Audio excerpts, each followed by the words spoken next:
सभी को जय हिंद। तो चलिए आज हम लोग स्टैटिक जीके का पोर्शन नंबर 2 स्टार्ट करते हैं और उसको बारीकी से समझने की कोशिश करते हैं। तो सबसे पहले हम लोग स्टार्ट करेंगे कथक से। कौन कथक? जो कि यूपी में है। कहाँ पे?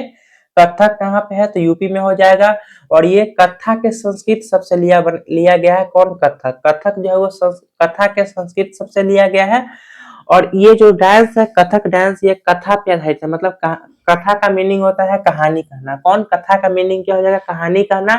और ये आधारित किस पे? तो कथा पे। कथक आधारित किस पे है? कथा पे आधारित है। इसका मीनिंग होता है, कथा का मीनिंग कहानी कहना।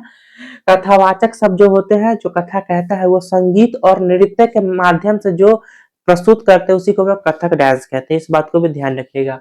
कथावाचक संगीत और नृत्य के माध्यम से कथा कहते हैं, उसको प्रस्तुत करते हैं। और इसमें ड्रेस की हम लोग बात करें तो बॉयज क्या पहनेगा? कुर्ता। और गर्ल्स क्या पहनेगी? अनारकली सूट। इस बात को भी ध्यान रखिएगा। बॉयज अगर बात करें कि कथक करने में, कथक डांस करने में लड़का सब कौन सा ड्रेस पहनेगा? तो कुर्ता पहनेगा। और लड़की सब कौन सी पहनेगी? तो अनारकली सूट पहनेगी। इस बात को भी ध्यान रखिएगा। और इसके फेमस घराना सब भी हो जाएंगे, जैसे लखनऊ घराना, जयपुर घराना, बनारस घराना, रायगढ़ घराना, ये सब इसके फेमस घराना है। ग्वालियर घराना भी एक हो जाएगा। तो इसके फेमस फेमस घराना कौन से? कथक। कथक किस पे रहता है? कथा पे रहता है। कथा का मीनिंग क्या होता है? कहानी कहना। कथावाचक सब जो संगीत और नृत्य के माध्यम से जो कथा प्रस्तुत करते हैं उसी को हम लोग कथा कहते हैं। अब बात करते हैं इसमें ड्रेस की। बात करें तो बॉयज कौन सा ड्रेस पहनता है? कुर्ता। और गर्ल्स कौन सा पहनेगी? तो अनारकली सूट। इस बात को भी ध्यान रखिएगा। इसमें कुछ फेमस घराना है, जैसे लखनऊ घराना, ग्वालियर घराना, रायगढ़ घराना, जयपुर घराना, ये सब इसके फेमस घराना है। तो लखनऊ घराना के कौन हो जाएंगे? इसके फेमस अगर प्रमुख कलाकार की बात करेगा, कथक के प्रमुख कलाकार की बात करेगा हम लोग, तो बात करेंगे पंडित बिरजू महाराज। किसकी? पंडित बिरजू महाराज की। अगर कथक के प्रमुख कलाकार की बात करेगा तो हम लोग बात करेंगे पंडित बिरजू महाराज की, जो कि किससे बिलोंग करते हैं? तो लखनऊ घराना से। पंडित बिरजू महाराज आपकी कौन से? तो लखनऊ घराना से बिलोंग करते हैं। और इस बात को भी ध्यान रखें, पंडित बिरजू महाराज को 1986 में पद्म विभूषण से सम्मानित किया गया था। कौन सा? पद्म विभूषण। पंडित बिरजू महाराज को 1986 में पद्म विभूषण से सम्मानित किया गया था। इस बात को भी ध्यान रखिएगा। और इसके लखनऊ घराना के कुछ फेमस प्रमुख कलाकार हो जाएंगे, जैसे पहला पे हो जाएंगे पंडित बिरजू महाराज, दूसरा पे शंभू जी महाराज, तीसरा पे लच्छू जी महाराज, और कलका प्रसाद हो जाएंगे चौथा स्थान पे। इस बात को भी ध्यान, सब फेमस है। तो लखनऊ घराना, रायगढ़ घराना, जयपुर घराना, ग्वालियर घराना, ये सब इसके फेमस घराना है कथक के। और इसमें आपके पंडित बिरजू महाराज, पंडित शंभू जी महाराज, लच्छा जी महाराज और कलका प्रसाद, ये इसके फेमस कलाकार हो जाएंगे। अब चलते हैं कि जयपुर घराना में। जयपुर घराना में कौन कौन से फेमस कलाकार है? तो दुर्गा लाल और गौरी शंकर। कौन से? दुर्गा लाल और गौरी शंकर इसके फेमस कलाकार हो जाएंगे जयपुर घराना के। बनारस घराना की बात करेंगे तो पंडित सीताराम मिश्रा। कौन सा? पंडित सीताराम मिश्रा। इस बात को भी ध्यान रखिएगा। बनारस घराना की फेमस कलाकार हो जाएंगे। रायगढ़ घराना, इसके हो जाएंगे चक्रधर सिंह। कौन से? रायगढ़ घराना के हो जाएंगे आपके चक्रधर सिंह। एक पूछेगा कि ठुमरी की रानी किसे कहते? तो गिरजा देवी। ठुमरी की रानी की बात करेगा तो कौन? गिरजा देवी।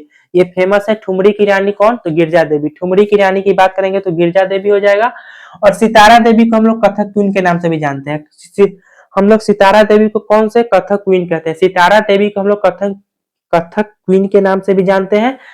और ठुमरी की रानी कौन? गिरजा देवी। सितारा देवी कथक क्वीन के नाम से जानते हैं। इस बात को भी ध्यान रखिएगा। अब आते हैं नेक्स्ट पे कि कुचिपुड़ी। कुचिपुड़ी जो है वो आंध्र प्रदेश में हो जाएगा। कुचिपुड़ी कहाँ पे? कुचिपुड़ी क्लासिकल डांस कहाँ पे किया जाएगा? तो आंध्र प्रदेश में किया जाएगा। और इसकी उत्पत्ति की बात करेंगे तो इसकी उत्पत्ति एवं विकास का श्रेय जो है वो सिद्धेंद्र योगी को जाता है। किसको? कुचिपुड़ी की उत्पत्ति एवं विकास का श्रेय किसको जाएगा? सिद्धेंद्र योगी को जाएगा। और सिद्धेंद्र योगी जो थे एक किताब की रचना की थी जिसका नाम जाएगा भामाकल्पम। सिद्धेंद्र योगी एक रचनाकार थे, इन्होंने एक किताब का रचना किया था जिसका नाम हो जाएगा आपका भामाकल्पम। कौन सा? भामाकल्पम। भामाकल्पम में किसकी कहानी हो जाएगी? तो सत्यभामा की कहानी हो जाएगी, जो कि कृष्ण जी की वाइफ ऑफ श्री कृष्ण हो जाएंगे। श्री कृष्ण की पत्नी सत्यभामा की कहानी है भामाकल्पम में। इस बात को भी ध्यान रखिएगा। अब बात करते हैं कि इसमें आभूषण। तो कुचिपुड़ी करते समय कौन सा आभूषण पहना जाता है? कौन सा आभूषण? तो बुगरू बूट्स। कौन सा? घुंघरू बूट्स नहीं, बुगरू बूट्स।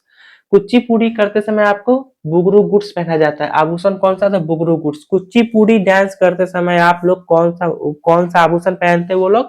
तो बुगरू गुड्स का प्रयोग करते हैं। और इसमें स्टार्टिंग की बात करेंगे तो ये पीतल के प्लेट से किया था, इसको स्टार्टिंग पीतल के प्लेट से करते हैं। कुचिपुड़ी जब डांस किया था तो स्टार्टिंग में जब करते हैं तो एक पीतल का प्लेट नीचे रख लेते हैं और उसी प्लेट में कुचिपुड़ी डांस किया जाता है। इस बात को भी ध्यान रखिए। और घर पे और सर पे क्या रहता है? तो पानी का घड़ा लेके बैलेंस करते हैं। इस बात को भी ध्यान रखिएगा। अब बात करते हैं इसके प्रमुख कलाकार। तो इसके प्रमुख कलाकार की हम लोग बात, सिद्धेंद्र योगी जो कि भामा कल्पम नामक किताब लिखे थे, इस बात को भी ध्यान रखिएगा। अब इस वेदांत लक्ष्मी नारायण शास्त्री इसके हो जाएंगे। राजा और राधा रेड्डी भी हो जाएंगे। यामिनी कृष्ण मूर्ति, अरुणिमा कुमार, ये सब हो जाएंगे इसके फेमस कलाकार। इस बात को भी ध्यान रखिएगा।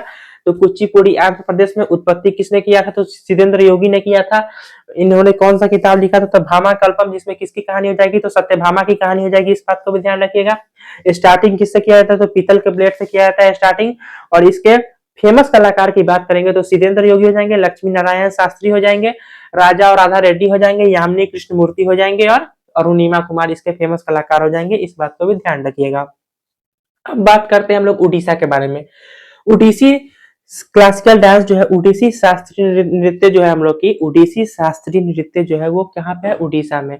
उत्पत्ति की बात करेंगे तो आपका कोणार्क सन टेम्पल से और ब्रह्मेश्वर मंदिर से। उड़ीसा के कोणार्क सन टेम्पल से, ब्रह्मेश्वर मंदिर से और उसके बाद हो जाएगा जगन्नाथपुरी मंदिर से ये डांस की उत्पत्ति हुई थी। और इस जो डांस किया था ये भगवान को खुश करने के लिए, मतलब भगवान को प्रसन्न करने के लिए यह डांस किया था, उड़ीसा डांस। इस बात को भी ध्यान रखिएगा। ये कौन सा समुदाय ने आगे बढ़ाया था? तो पहले महरी समुदाय करती थी, लेकिन बाद में ये गोतीपुआ समुदाय भी करने लगा। पहले ये डांस की बात करेंगे तो महरी समुदाय। उड़ीसा डांस जो हो जाएगा ये पहली कौन से का? तो महरी समुदाय के थे। उड़ीसा डांस को आगे बढ़ाने वाले समुदाय का नाम हो जाएगा आपका महरी समुदाय। और बाद में कौन? तो गोतीपुआ समुदाय इसको आगे बढ़ाया था। और इसमें प्रमुख कलाकार की हम लोग बात करेंगे तो केलुचरण महापात्रा, जिनको पद्म विभूषण दिया गया था 2000 में, पद्म भूषण दिया गया था 1989 में और पद्म श्री 1972 में नवाजा गया था। इस बात को ध्यान रखिएगा कि उड़ीसी डांस के सबसे प्रमुख कलाकार कौन जाएंगे? केलुचरण महापात्रा, जिनको पद्म विभूषण की बात करेंगे तो आपका 2000 में दिया गया था। पद्म भूषण आपका दिया गया था 1989 में। पद्म भूषण कब दिया गया था? 1989 में। विभूषण कब दिया गया था? तो आपका 2000 में। और पद्मश्री की बात करेंगे तो 1972 में। इस बात को भी ध्यान रखिएगा। तो केलुचरण महापात्रा को कब दिया गया था? पद्म विभूषण दिया गया था आपका कब? 2000 में। पद्म विभूषण 2000 में दिया गया था। भूषण की बात करेगा तो 1989 में दिया गया था और पद्मश्री की बात करेगा तो 1972 में। इस बात को भी ध्यान रखिएगा। अब इसके आ जाएंगे सोनल मान सिंह। तो इसके प्रमुख कलाकार में एक हो जाएंगे केलुचरण महापात्रा, सोनल मान सिंह, कुमकुम मोहती और संयुक्ता पनिगिरी। इस बात को भी ध्यान रखिएगा कि उड़ीसा की उत्पत्ति कोणार्क सन टेम्पल से, ब्रह्मेश्वर मंदिर और पुरी जगन्नाथ मंदिर से हुआ था। और इसमें भगवान को खुश करने के लिए डांस किया जाता है। इसके समुदाय कौन से आए थे? तो पहले महरी समुदाय और फिर गोतीपुआ समुदाय आगे बढ़ाया था। इस बात को भी ध्यान रखिएगा। इसके प्रमुख कलाकार की बात करें तो केलुचरण महापात्रा, सोनल मान सिंह, कुमकुम मोहती, संयुक्ता पनिगिरी। और केलुचरण महापात्रा की हम लोग बात करेंगे तो इसको पद्म विभूषण 2000 में दिया गया था। पद्म भूषण आपको 1989 में और पद्मश्री कब? 1972 में दिया गया था। इस बात को भी ध्यान रखिएगा। आशा करते हैं कि आपको टॉपिक समझ में आई होगी। तब तक के लिए मिलते हैं अगले वीडियो में। तब तक के लिए जय हिंद।